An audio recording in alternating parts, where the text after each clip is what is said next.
No role plays, no conference calls, no BS. Chris and Lorenzo share 4 decades of combined experience to help you become a more effective leader. This is Hacking Your Leadership.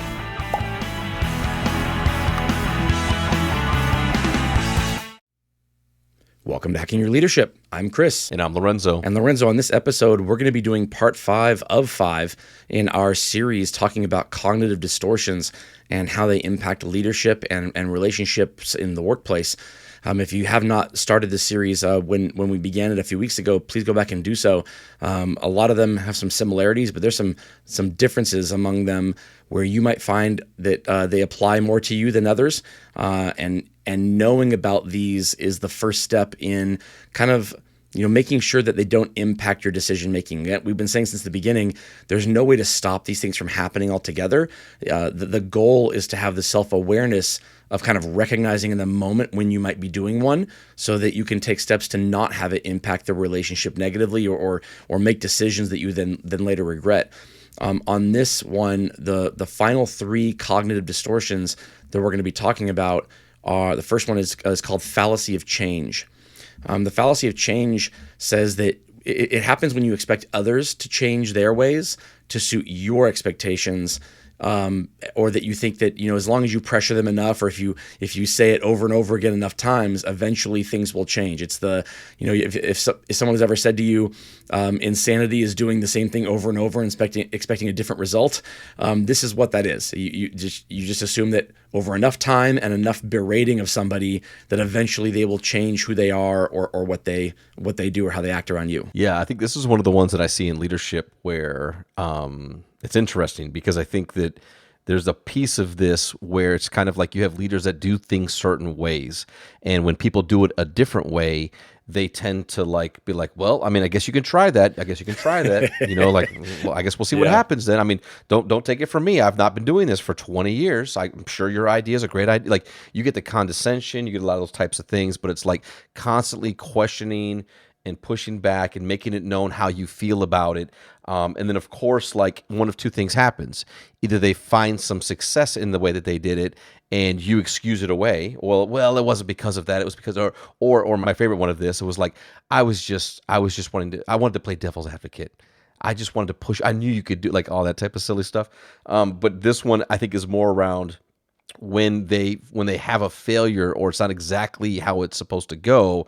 Then the person's like, see, I told you, if you would have just listened to me, like if you would have just done what I've told you to do, or how I want things to be done, you would have not had these problems. Or when whatever they're doing, it's not like your way is right and their way is wrong. There could be multiple ways of doing something, multiple ways of solving a problem, and maybe the way that you solve the problem is right for you because it works for what your personality traits are, where your skills lie, and then the other employee is solving it in a way that maybe if they try to do it your way, it wouldn't work as well for them because they have different skills or different ways of doing things, but the result is not what you're looking for. You're looking for them to do it in your way, as somehow validating that your way is the right way, and that can be problematic. One, because if the employee decides to kind of acquiesce, maybe they feel pressure, or they feel like they're going to be hurting their relationship with you by doing it their own way, so they do it your way, they're more likely to fail because they're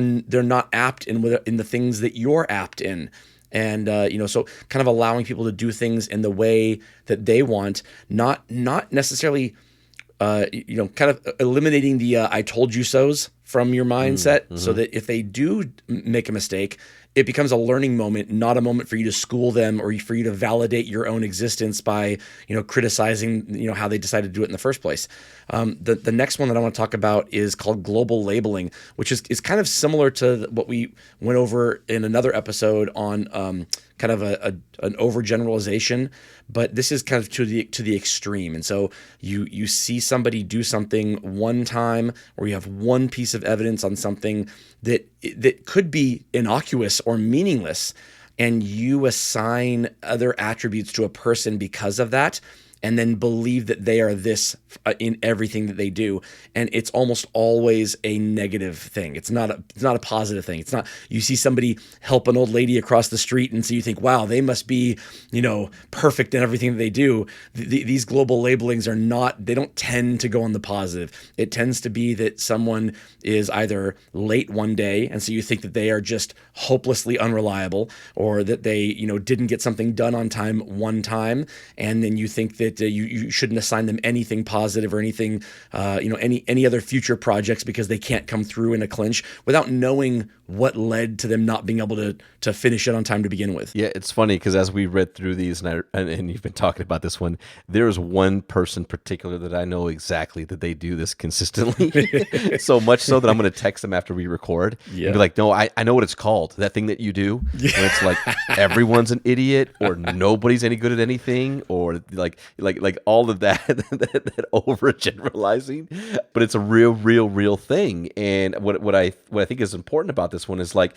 these labels that are negative can really have an impact on the relationships that you have with people, and maybe like it's one of those things where if you do it in a joking kind of way, or you kind of do it like in this playful way, sometimes people can kind of get over that and be like, oh, that's not really how you feel. Like you're just kind of being like overgeneralizing. But for those people that don't take the extra steps, that don't spend the time with you to find out who you are because of that overgeneralization and overlabeling, then you never get a chance to have a better relationship with those individuals. And I think also it's one of these things that not only do the people that do this very comfortably or out loud, I think they also do it to themselves. And that's where it can become extremely damaging, is sometimes this behavior is a little bit of that projection that people have about themselves. And when you start to feel like you can't get anything done, that you're not as good as you should be, that you've failed yourself, and you start to like globally label yourself,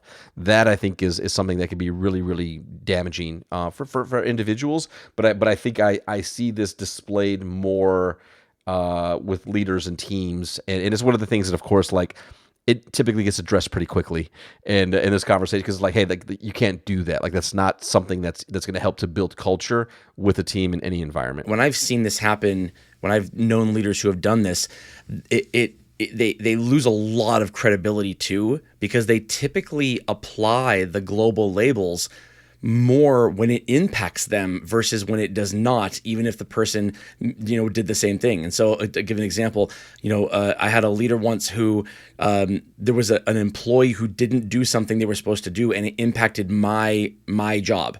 And they were very accommodating to that employee. You should really think about like other parts of the situation. You never know what this employee is going through. You should talk to them, kind of figure out what's going on. Like, it was a very kind of laid back, let's have a pragmatic approach to this and figure out what's going on.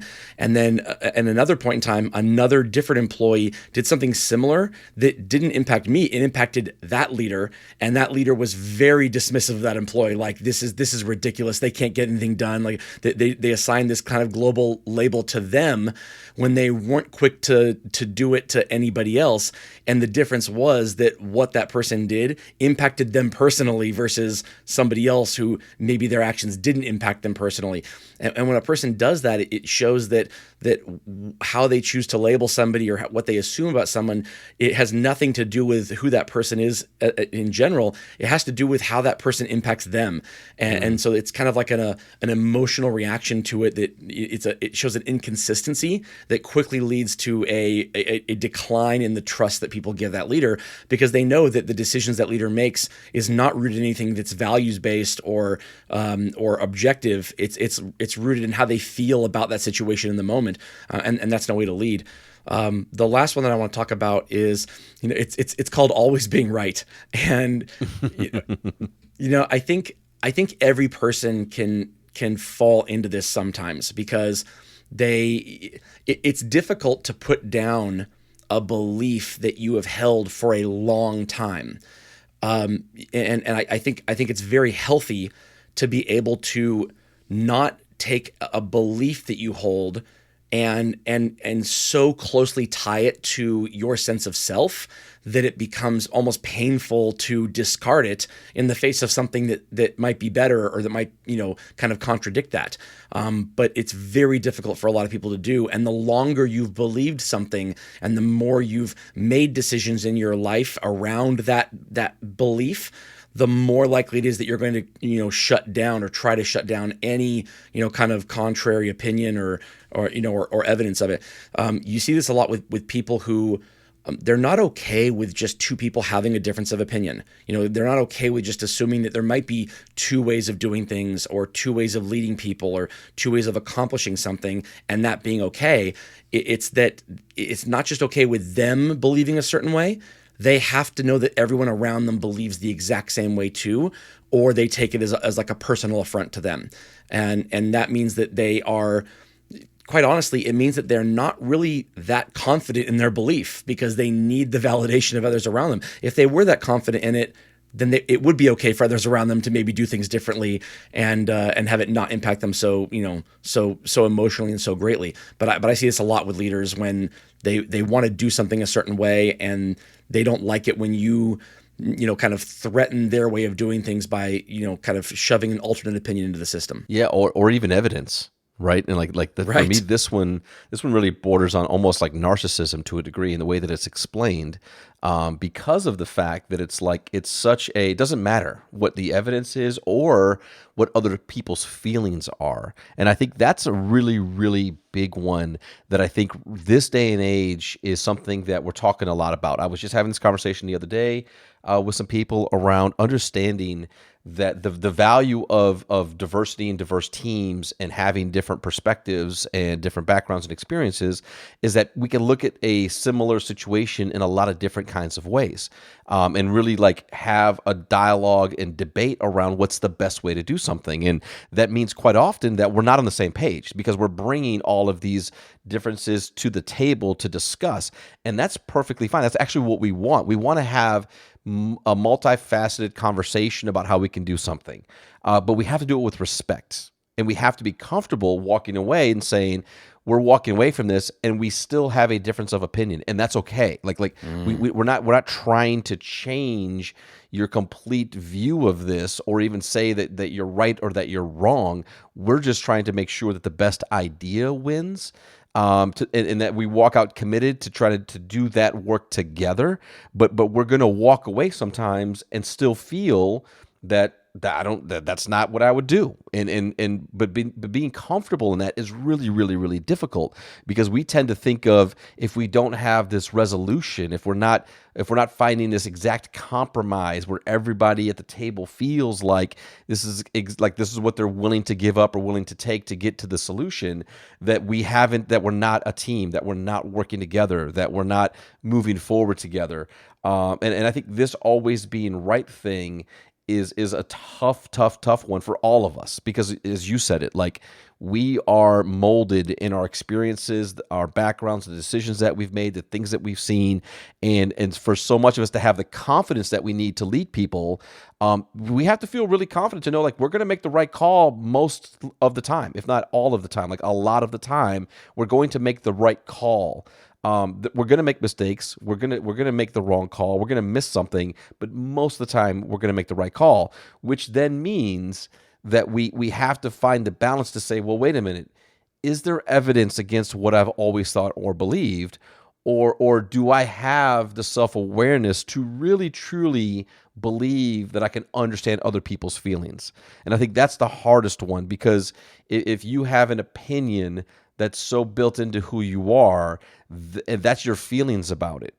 And if you're going to be respectful of other people's feelings, you have to understand that they may feel just as passionate about that thing as you do on the other side of it. But we tend to want to go back to the over-labeling, the global labeling piece of this. And then if they don't agree with us, or they have a wildly different perspective, then we label them a certain kind of way. Yeah, they kind of overlap for sure here, because if you find that your way of doing things is not convincing, if you haven't kind of shown that your way is objectively better, and everybody can look at it and go, oh, we never saw that perspective. And that, that's an easy one if you do have a better way of doing things. But if there are differences of opinion at the table on how to move forward or on a strategy, and none of them are necessarily the perfect solution, you have to figure out, as the leader, you have to decide which is the way forward, and you go with that. The idea that someone else's way of doing things was not part of that, it doesn't mean that it's invalid. It just means that that wasn't the way that happened this time. And to be able to be okay with that, it doesn't mean that you were told that was a stupid idea. It means that you were told in this moment in time, that's not the way that we're moving forward. Don't stop bringing your ideas to the table. Don't stop speaking up. We want that, kind of difference of opinion, because that hashes out the negatives and the positives of each thing. And sometimes there isn't one clear way forward. But if you are so emotionally tied to your way of doing things that you start, labeling other people, what that shows is that it's not just about you think your way is better than their way. You start to believe that you are better than them as a person, that your character, your morals, your kind of, you're the hero and they're the villain in the moment. And that's hardly ever the case. The other people around that table with you, they're hardly ever the villain. Everybody, no one believes that they are the antagonist in any story. Everybody believes that they are the hero and that everybody around them is not. And so if you can at least start from the perspective of believing that, knowing that in each person's mind, no one is trying to hurt anybody else. They're just trying to live their best life and do the best that they can and put forward the best ideas at the table, then at the very least you can start with that assumption of positive intent and try to at least have some empathy for what that other person is going through, knowing that their life experiences are much different than yours, and it might be leading them to a difference of opinion of you. Absolutely. And with that, it brings us to this episode's 1 Minute Hack. But first, a few words from our sponsors. All right, for this episode's 1 Minute Hack, here's what I want you to do.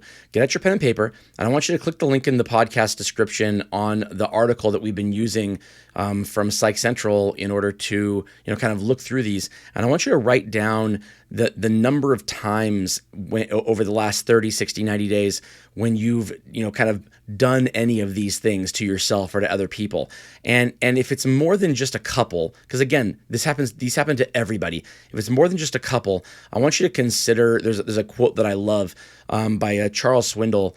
It says, we are 10% what happens to us and 90% how we respond to it. This could not be more true in the case of these cognitive distortions here, because the more that you find that these are happening in your life, the more likely it is that you are hurting relationships with the people around you, both in work and outside of work. But again, this is a leadership podcast. You need your people to follow you if you are leading them as a team. And so the more you're doing these things, the more you can see that you're doing these things, the more likely it is that your team is less apt to follow you. They're less apt to kind of take what you are saying with credibility, because they notice when these things happen, even if sometimes the emotion of the moment means you don't notice it when they're happening. The first step to solving this is to notice when they're happening, and again, be able to kind of take a deep breath, take a step back, maybe re-engage in the interaction at a later time. Whatever you can do to kind of understand that these things are kind of gripping you in the moment and get through them, you will find some very quick improvements to some of the relationships that you have in your work life and in the teams that you lead. Yeah, I think it's a great 1 minute hack. And again, I've really enjoyed this series because it's kind of a little bit of a different tone and take than some of the content that we have. But I think it's all extremely important and relevant. And when we talk about developing leaders, we need to talk about developing ourselves. We need to talk about the things that are both helpful in us having success in the roles that we have of leading people and leading leaders, but also what are the things that we need to be conscious of and be aware of. And, I think as we've talked about it, there's definitely spots where I'm like, yeah, like I definitely, that's something that happens to me, or that kind of works through my brain when I'm working through different types of things. And some of it, like it feels better to know that this is a thing that maybe a lot of people kind of have to work through, and I'm not alone in it. But also, it's nice to know that that there are ways to work it out myself, or work it out through talking to other people, or just find time in my own self-development and confidence to kind of move forward. And again, not eliminate these cognitive distortions, but do my best to recognize them and reduce them in the moment to make sure that I can kind of, show up and do my best work in my best space. Right. And then the last thing I want to say about this is that even if you are not trying to improve relationships with a team that you're leading, maybe you're not leading a team right now. Maybe you're just trying to figure out, you're hearing some of these and you're thinking, these are things that I do. By taking steps to stop this, you're going to feel better. You're going to help your own mood. You're going to help your own quality of life. Again, because these are cognitive distortions, they are rooted in not reality. And so when you do them, you end up making decisions, moving forward, saying things that are not rooted in how life really is. They're how you are perceiving it to be in the moment. And then therefore, those are wrong decisions. Those are wrong ways forward. And so the more that you can recognize when these are happening, the more likely you are to, at the very least, kind of have a more healthy perspective on the things you do have control over and the things you don't have control over, to be able to let go of the things that you don't have control over and just move on with your life. Absolutely. And with that, it brings us to the end of this episode. This is Hacking Your Leadership. I'm Lorenzo. And I'm Chris. And we'll talk to you all next time.